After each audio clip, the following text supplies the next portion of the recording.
Aristides Crespo abandona carrera por la presidencia del Congreso de la República mientras sigue la lucha por la Junta Directiva. Financiamiento ilegal de partidos políticos y corrupción, 2 de las 5 líneas que guían la investigación de la Comisión Internacional contra la Impunidad en Guatemala. 17 candidatos a Contralor General de Cuentas reciben señalamientos, 7 quedan libres de impedimento. Habla la Asamblea General de los Trabajadores de Salud y fija un plazo para que el gobierno pague los salarios atrasados. Eficacia de las medidas de seguridad contra el terrorismo saltan al debate nacional en Canadá, tras tiroteo en el Parlamento.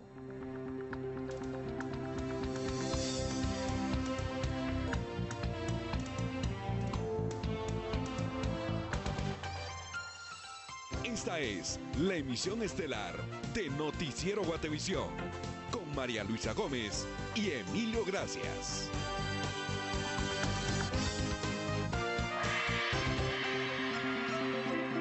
Un día cargado de mucha información y nosotros estamos aquí a esta hora para llevársela hasta donde usted esté. Bienvenidos, Emilio. Buenas noches, María Luisa. Y sí, la información está lista. Vamos a ella en este momento. INDE, Energía para Todos, presenta. Iniciamos informándole que el presidente del Congreso, Aristides Crespo, oficializó que no participará en la carrera por la presidencia del Congreso en momentos en donde el oficialismo mantiene un pulso de fuerza con el resto de bancadas para controlar la Junta Directiva. Aristides Crespo no está buscando la reelección en el Congreso de la República. Pero el oficialismo sí busca la presidencia. El oficialismo podrá tener sus aspiraciones como partido político. Y la lucha por la Junta Directiva en el organismo legislativo mantiene en impasse al Congreso de la República. Hoy no se realizó la sesión plenaria entre acusaciones de estrategias parlamentarias y ofrecimientos a las bancadas minoritarias por parte del PP.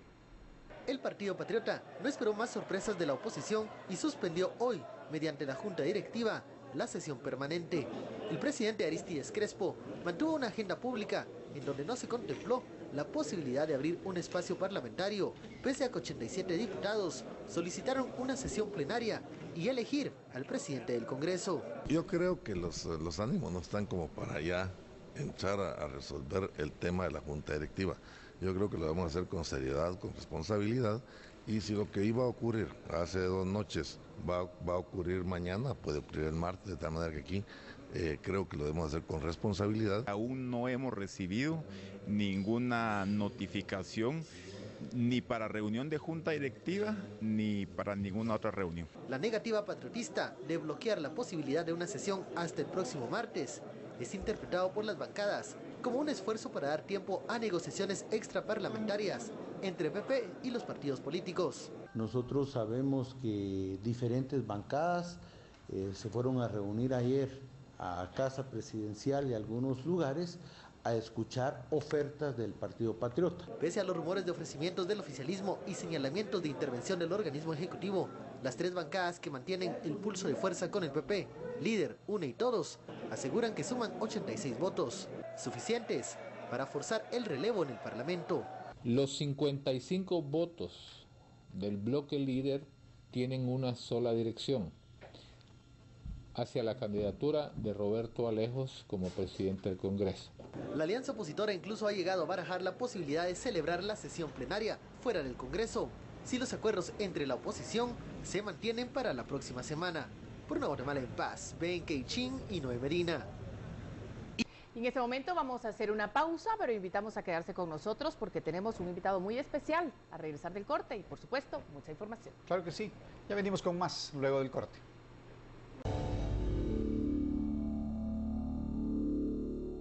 Estamos de regreso en esta tercera emisión de Noticiero Guatevisión y ya le anunciábamos a un importante invitado que tiene mucho conocimiento sobre ese panorama político que queremos compartir con ustedes todas las semanas. Así es que es un honor tener al doctor Edgar Gutiérrez, coordinador del Instituto de Problemas Nacionales de la Universidad de San Carlos, y muchas cosas más. Ha sido canciller, es asesor, es analista y por eso está hoy con nosotros. Muchas gracias. Muy amable. Por aceptar la Y invitación. un gran placer estar con ustedes. Gracias. Pues bueno, para entrar en contexto, estábamos viendo con nuestra audiencia hace unos momentos sobre esa ese estira y encoge, esa pugna de fuerzas que se está viendo ahorita en el Congreso de la República. Desde su perspectiva, ¿cómo lo ve? Como que el corazón de la política volvió al Congreso. El Congreso había estado apagado, prácticamente inactivo, una obstrucción inútil de la oposición, luego una alianza entre el líder y el Partido Patriota que sorprendió a todo el mundo y que en vez de ganar gobernabilidad para el Congreso, generó inestabilidad para el país, dada las elecciones que se dieron, la forma como ocurrieron de las Cortes, tanto Suprema de Justicia como de las salas de apelaciones. Entonces, esta vez viene la oposición por primera vez y plantea política real. Es decir, tomar la directiva del Congreso, y aquí la pregunta sería, ¿cuál es la agenda? ¿Qué no se ha hecho en 3 años que se puede hacer en el último año de esta legislatura? Y la verdad es que hay asuntos sustantivos. Yo empezaría por el tema de la reforma de la ley electoral y de partidos políticos, que ya tiene el dictamen de la Corte de Constitucionalidad. Yo seguiría con la ley orgánica del organismo legislativo, que es fundamental para evitar que se reproduzcan este tipo de parálisis que sufrió el organismo, la ley de servicio civil para profesionalizar el servicio público. Es decir, hay mucho que hacer si se quiere hacer. Esta situación que vemos y que nosotros todos los días presentamos a nuestros televidentes, esa coyuntura, esos pleitos y toda esta situación en el legislativo, entonces para usted es un hito positivo, porque quiere decir que se está moviendo al menos algo en el legislativo. Pero a nivel general, ¿cómo mira usted la política en este momento de nuestro país, la situación política a nivel general, una radiografía del momento? Es un panorama crítico, realmente. La Corte de Constitucionalidad, y esto se dice con voz baja, no defendió la Constitución. Ha permitido que el periodo de los magistrados se amplíe más allá de lo que dice la Constitución. Y eso es grave, y no es un buen precedente para la democracia. Luego, hay mucho ruido en el ambiente. La CICIG ha presentado un juicio contra supuestos responsables de manejar ilegalmente las cárceles del país. Eso es muy serio. También ha presentado unas acusaciones contra magistrados y oficiales de una sala de apelaciones en actos de corrupción, y eso es muy grave. Hay problemas en la recaudación de impuestos, no se está llegando a las metas. El flujo de caja del Ministerio de Finanzas tiene problemas, muchas dependencias no están recibiendo el presupuesto, y eso es muy serio también de cara al final de año. No van a recibir aguinaldo, los trabajadores del Ministerio de Salud no están recibiendo su salario. La política está no solo agitada, sino enrarecida, y hay muchos baches, no solo en las calles por las lluvias, hay muchos baches en la política. De hecho, con cerca de 25 nuevas investigaciones, la Comisión Internacional contra la Impunidad en Guatemala presentó el 7º informe de labores del último año, donde destacan puntos torales como financiamiento ilícito y corrupción administrativa y judicial. Veamos. En base a 5 líneas de investigación, el 7º informe de la CICIG resalta entre 20 y 25 nuevas investigaciones a un año de la llegada de Iván Velázquez al frente de la comisión. Velázquez abrió el expediente del financiamiento ilícito en partidos políticos, en donde se investigan 3 casos. La comisión desarrolla investigaciones que permitirán recaudar la prueba que lleve a estructurar casos sólidos sobre financiamiento ilícito de campañas electorales o de la asociación de políticos con organizaciones criminales. Casos por corrupción administrativa dentro del Estado, la CICIG avanza 7, mientras que la corrupción en el Poder Judicial se han abierto 6. La malversación de fondos públicos a través de contratación administrativa irregular, la selección de beneficiarios en la adjudicación de contratos a partir de retribución de favores, la utilización de mecanismos que permiten desconocer contratos adjudicados por sus antecesores, con el único fin de hacer adjudicaciones a amigos del funcionario. Recientemente la CICIG promovió 2 antejuicios contra el magistrado Eric Gustavo Santiago del León por negociar sentencias a través de una red de corrupción, y contra el diputado oficialista Woody Rivera por intentar sobornar a una magistrada. La CICIG adelanta no menos de 6 investigaciones que determinarán la posible relación entre funcionarios públicos y estructuras paralelas de poder que pretenden controlar las instituciones nacionales de justicia a través del poder económico o político. Próximamente solicitará que sea levantada la inmunidad a los jueces Gisela Reynoso y Adrián Rodríguez por el incremento injustificado de su patrimonio. Otras dos líneas de investigación son el contrabando y el tráfico de drogas como una fuente de activos para el lavado de dinero. La CICIG urgió reformas al sistema de justicia, entre ellas a la ley de amparo por el mal uso que se le ha dado. Y el uso de litigio malicioso para estancar procesos ha sido uno de los obstáculos que ha enfrentado la comisión al investigar en nuestro país. Por una Guatemala en paz, Carolina Leverón y Noé Medina. Y según el presidente, el acuerdo con la CICIG en el último año fue que la comisión debe transferir las capacidades al Ministerio Público. Esa es la línea, indicó el mandatario Pérez Molina, quien ahora no descarta analizar prorrogar el mandato de la CICIG. En este periodo había una hoja de ruta que se había hablado con el comisionado anterior para hacer la transferencia de capacidades a las instituciones nuestras. Esto, hasta el momento, en eso es lo que estamos. Habrá que valorar y habrá que analizar y discutir más adelante cuál será la situación. Nosotros dijimos que no lo estábamos descartando la última vez, no, que estábamos abiertos para escuchar las diferentes opiniones. Bueno, esa información queríamos compartir con ustedes y por supuesto con nuestro invitado para hablar de eso, porque usted hablaba del panorama crítico y mencionaba el tema justicia, un sistema que se debía fortalecer y que parece todo lo contrario. Hemos tenido problemas con la selección de los magistrados, aunque pueden ser legales las actividades que realizaron todos los involucrados, hay serias dudas sobre la legitimidad del mismo, y esto tiene que ver con la confianza, que es fundamental que la ciudadanía tenga hacia sus jueces y magistrados. La Corte Suprema de Justicia, las salas de apelaciones, en general, todo este sistema es toral no solo para la seguridad diaria de la gente, sino también para el clima de negocios, sino también para toda la conducta que debemos de llevar todos los guatemaltecos. Si no hay confianza en ellos, entonces no hay confianza en el sistema. Ese es el tema. Estamos haciendo, a la medida en la que usted va describiendo cómo ve cada una de estas partes en este momento, lo que estábamos tocando, ¿qué diríamos que es lo que le está sucediendo a Guatemala? Si por un lado usted dice que el Congreso está bien, que esté comenzando a palpitar en esa manera, ¿qué es lo que le está pasando a la gente? Porque algunos lo tachan de crisis, pero crisis no implica en realidad cosas malas. ¿Puede ser una crisis para bien entonces? Claro.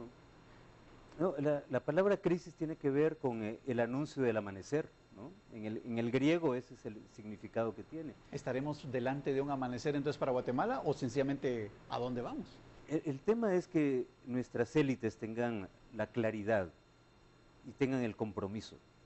Porque aquí el tema de jueces no es un tema que a la gente de la calle le interese vitalmente, salvo cuando tiene un problema en los tribunales. Lo que a la gente le interesa vitalmente es tener empleo, que los precios no suban, que no le asalten en la calle o en su casa. Esas son funciones que el Estado no está cumpliendo y son sus funciones básicas. Claro, dar seguridad, establecer las reglas del juego y vigilar que éstas se respeten es una función central del Estado. Si el Estado arbitra bien esto, la gente va a estar bien, pero evidentemente no lo estamos. Yo hace algunos días hablaba cuando la magistrada Claudia Escobar hizo esta denuncia y renunció a su propia magistratura. Yo decía, viene una rebelión de los jueces. Y eso es bueno, porque el sistema se sacude desde adentro.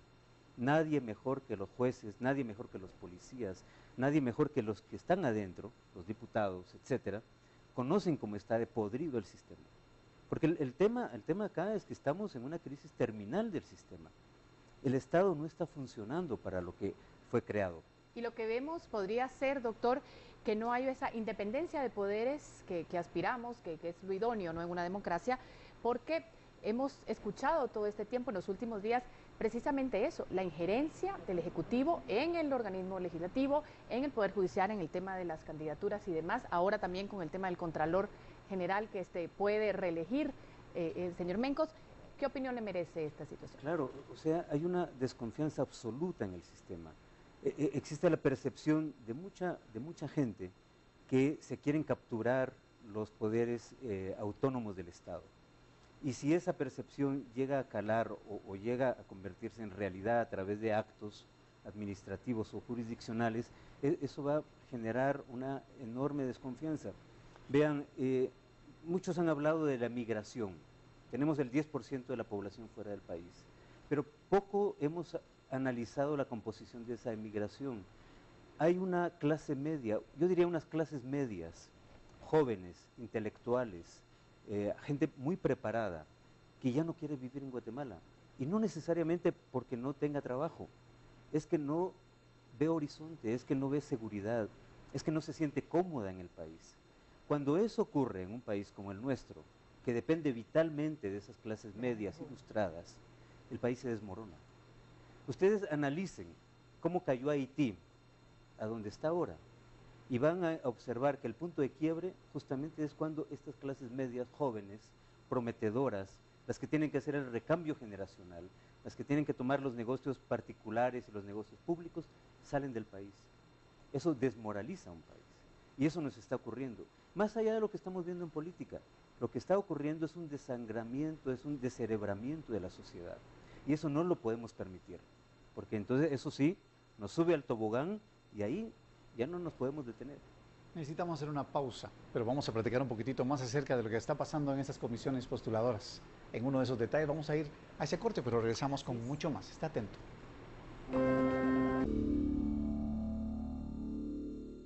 Gracias por continuar enterándose de la realidad de Guatemala en este noticiero. Queremos compartir con ustedes que los 17 aspirantes a Contralor General de Cuentas fueron señalados por particulares y organizaciones de la sociedad civil.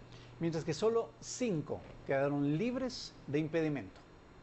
El secretario de la postuladora, Carlos Enrique Chan, leyó a los comisionados brevemente el listado de los aspirantes a Contralor General de Cuentas que fueron señalados. Al finalizar la sesión de trabajo, el presidente de la comisión dio a conocer los casos más comunes. La mayoría son por situaciones legales, denuncias o situaciones que tienen que ver con algún puesto que han ocupado. Luego se designó a 2 comisionados para que sean los encargados de enumerar la documentación donde se sustentan los impedimentos. Se va a foliar todo lo recibido y posteriormente se va a subir al portal.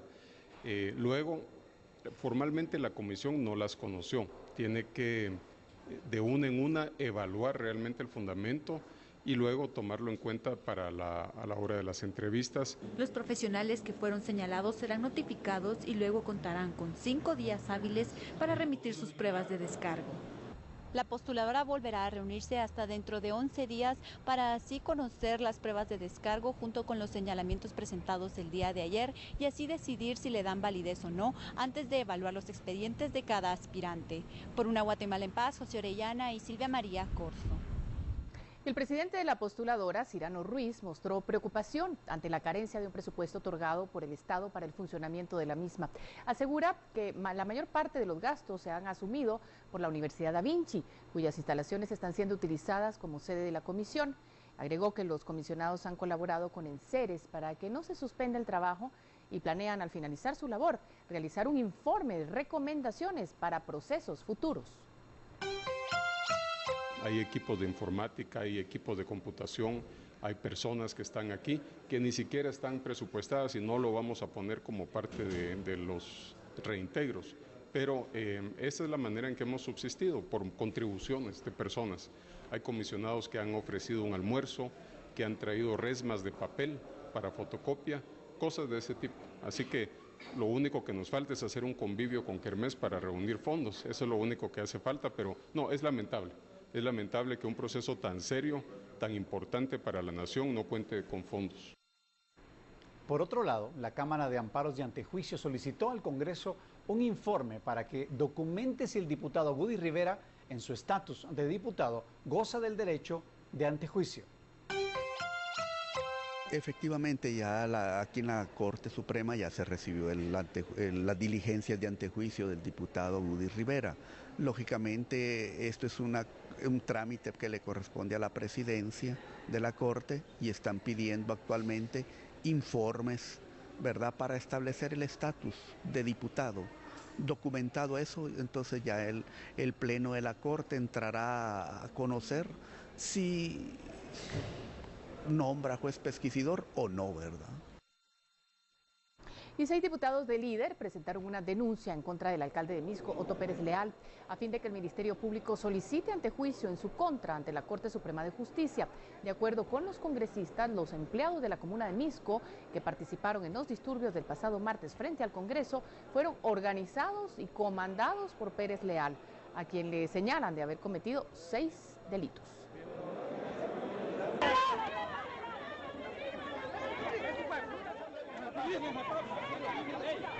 Doctor Gutiérrez, ¿cuáles pueden ser entonces los caminos a seguir? Estamos acercándonos de una manera vertiginosa hacia un proceso eleccionario otra vez. ¿Hay algún camino? ¿Hay algún camino que podamos seguir? La situación sí es crítica, ¿no? Es compleja. Lo que estábamos viendo ahora en las imágenes a mí me hizo recordar cómo hace 30 años en América Latina Guatemala era un ejemplo con este método tan novedoso de elegir o de seleccionar autoridades de organismos contralores involucrando a la academia, haciéndolo más o menos independiente del ejercicio político directo. Y este modelo, igual que el modelo republicano que hemos impulsado desde 1985, es un modelo agotado. Entonces, ¿qué salidas nos quedan? Las salidas que nos quedan tienen que ir encaminadas a buscar un nuevo pacto social, un nuevo acuerdo entre los actores fundamentales de esta sociedad que ya no son los mismos que eran hace 30 años. Ahora tenemos pueblos y comunidades indígenas organizadas y con peso específico propio. Ahora tenemos cooperativas con un peso específico en la economía también y que gravitan en el ámbito social. Ahora tenemos mujeres organizadas, ahora tenemos una serie de actores que no estaban antes, incluyendo empresarios emergentes, nuevas vetas de crecimiento y de dinamismo económico. Eso tiene que estar reflejado, sus intereses tienen que estar reflejados en el pacto social, y la manera como este pacto social tiene que traducirse en acciones, en políticas, tiene que ser de una manera distinta también, porque hemos agotado los mecanismos. Los mecanismos de comisiones de postulación eran buenos, eran positivos, pero, discúlpenme la palabra, quizás muy fuerte, los prostituimos. Se generan tantos intereses en torno a ellos que la gente ya no tiene confianza. ¿Qué hacer al respecto? Porque esto de las postuladoras ahora lo estamos llevando mucho, pero pasó lo mismo. En las elecciones pasadas, si lo recordamos acá en Noticiero Guatevisión, lo reportábamos, también hubo problemas. Entonces, como usted dice, caducó el sistema, ¿qué hay que hacer? ¿Cómo lo renovamos? Incluyendo a las personas, pero habrá que hacer reformas también. Hay que hacer reformas al sistema, a los mecanismos, sobre todo a las formas de representación. Si ustedes me dijeran cuáles son los pasos, yo les diría, empecemos por una reforma política, una reforma que nos permita que líderes auténticos de la sociedad lleguen a las funciones de representación y responsabilidad. Y eso implica no solo la reforma de la ley electoral y de partidos políticos, también implica una nueva rotulación de los distritos electorales. Por ejemplo, un diputado no puede ser electo por 32 o 34 municipios, pero sí puede ser electo por 5 municipios, que pueden tener una cierta homogeneidad geográfica, histórica o cultural. En la ciudad de Guatemala, cada zona de la capital podría tener un diputado y pedirle cuentas a ese diputado, qué está haciendo por su zona, por lo que representa. Es decir, tenemos que buscar formas que acerquen a la ciudadanía al responsable de la política. Porque hoy día los diputados, los presidentes, los ministros se creen dueños de sí mismos. Ellos han invertido en sus campañas 2 millones, hasta 500 millones, ¿no? Y lo que les interesa es recuperar la inversión y pagarles a sus inversionistas. Entonces hay un divorcio, hay una enajenación de la política. La política es para servir a la gente, no para servirse de ella. Y pues tenemos que empezar por ahí, por modificar el sistema político de representación. Hay mucho sucediendo en nuestra sociedad, como una sociedad palpitante que es. Vamos a dar un ejemplo. Por ejemplo, la Sala Primera de Apelaciones se ha integrado para conocer el expediente del caso por genocidio contra el exjefe de Estado Efraín Ríos Montt, que resolverá la petición de amnistía para el militar. En el juzgado segundo se suspendieron 3 audiencias de sindicados bajo prisión preventiva. Una era de revisión de medidas, en la cual existía la posibilidad que los acusados recuperaran su libertad. Ahora tendrá que ser reprogramada en diciembre o hasta el 2015. Según mi información, no tenían combustible los vehículos donde trasladaban a todos los privados de libertad. Entiendo que es un problema que se ha dado en todos los juzgados y tribunales de la Torre de Tribunales, derivado que las audiencias se están reprogramando, se están suspendiendo. Por estar cercano al periodo de vacaciones que tendrán algunos juzgados, los que permanecen ya tienen agendado todo noviembre, con audiencias propias y de otros juzgados. Tenemos un promedio de 12 audiencias programadas diarias, entonces no podríamos recargar más porque sería humanamente imposible. El juez Aguilar manifestó su preocupación, ya que nada justifica la falta de movilización de los presos. En otras ocasiones ha ocurrido derivado de motines o posibles amenazas de atentados contra vehículos del sistema penitenciario. No se sabe si mañana tendrán el mismo problema. No, solo que no los habían traído hoy precisamente porque no había combustible. Desconocemos si mañana nos los van a traer también. Por una Guatemala en paz, Suseli Contreras y Daniel Ramírez. Bueno, esa información se refería a la falta de combustible en el sistema penitenciario, por lo cual los reos no pueden ser trasladados. Y ahora sí, vamos a hablar precisamente sobre el caso del genocidio y qué es lo que se está diciendo en la Sala Primera de Apelaciones.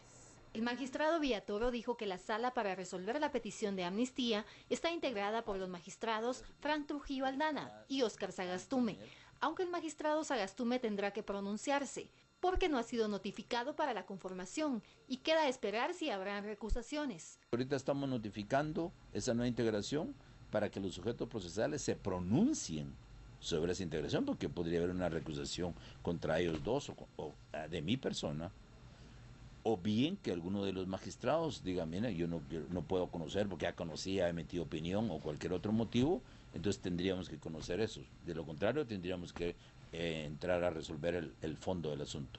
La resolución de la Corte de Constitucionalidad indica que se tiene que analizar por segunda ocasión la solicitud de amnistía que hizo la defensa de Efraín Ríos Montt.